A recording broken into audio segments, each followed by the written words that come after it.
శ్రీ సచ్చిదానంద సమర్థ సద్గురు సాయి మహారాజ్కి జై. సాయి బిడ్డలందరికీ కూడా సాయినాథుని ఆశీర్వాదాలతో 32వ గురుచరిత్ర 32వ అధ్యాయంలో ఉన్నామండి.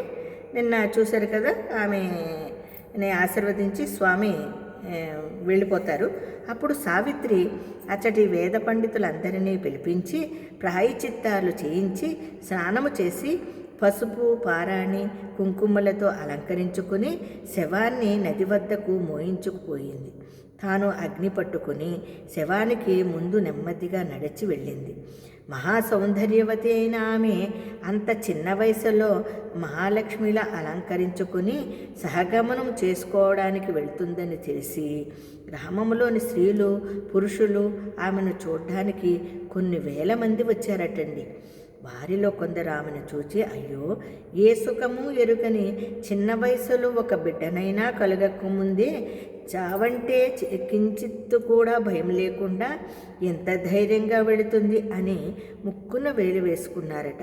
కొందరు ఆమె దగ్గరకు వెళ్ళి, ఏమమ్మా, ఎందుకు వృధాగా ప్రాణాలు తీసుకుంటావు? పుట్టింటికి వెళ్ళి అక్కడ జీవించరాదా అన్నారట. ఆమె వారికి సమాధానము చెప్పకుండా దృఢ నిశ్చయముతో ముందుకు సాగిపోయింది. మరి కొంతమంది, ఆహా, ఈమె ధర్మవేత్త అయిన మహాపతివ్రత కనుకనే ధర్మము తప్పకుండా నడుచుకుంటుంది, స్త్రీలందరికీ ఈమె మార్గదర్శకురాలు అని కీర్తించారు.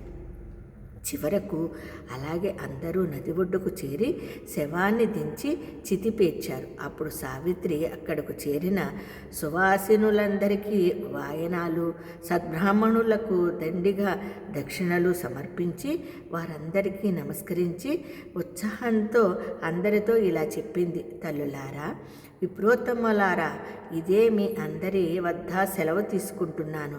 నాకు దీపావళి పండుగ వచ్చింది. మా పుట్టింటి నుండి పిలుపు వచ్చింది. నా కన్న తల్లి అయిన గౌరీదేవి వద్దకు వెళుతున్నాను.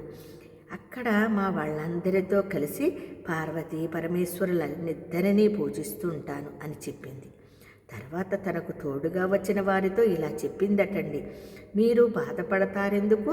మీరు ఇంటికి వెళ్ళవచ్చు, కానీ మా అత్తామామలకు మాత్రము వెంటనే ఈ దుర్వార్త చెప్పకూడదు సుమా.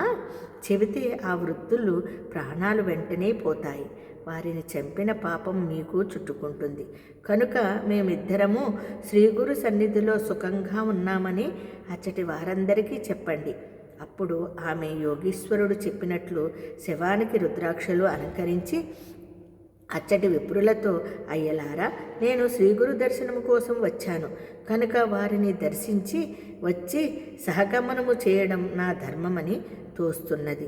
నేను వెళ్ళిరానా అన్నది. అప్పుడు ఆ బ్రాహ్మణులు, అమ్మ, సరే గాని సూర్యాస్తమయానికి ముందే అగ్ని సంస్కారము జరిగేలా మాత్రము చూసుకో అన్నారు. ఆమె అంగీకరించి శ్రీగురు దర్శనానికి వెళ్ళింది. అచ్చటి వారందరూ ఎంతో కుతూహలముతో ఆమె వెంట వెళ్ళారు. సావిత్రి మెల్లగా నడుస్తూ మనసులో శ్రీగురుని ఇలా స్తుతించుకున్నది, స్వామి, మీరు సర్వేశ్వరులు, శరణు కోరిన వారికందరికీ పురుషార్థాలని ప్రసాదించగలవారని మీ కీర్తి విస్తరించింది.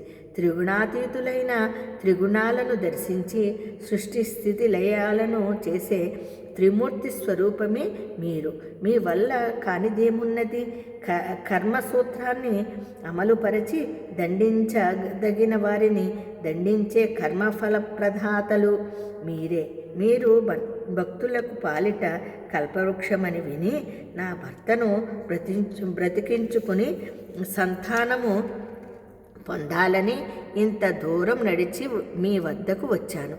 నేనెంత పాపం చేశానో కానీ అందరికీ అబ్బిన సౌభాగ్యము సంతానము మాత్రము నాకు కరువు అవడమే గాక ఇంతటి దుస్థితి కలిగింది. మీ మీద ఇంత ఆశ పెట్టుకుని వచ్చినందుకు అన్నీ చాలా బాగా జరిగాయి.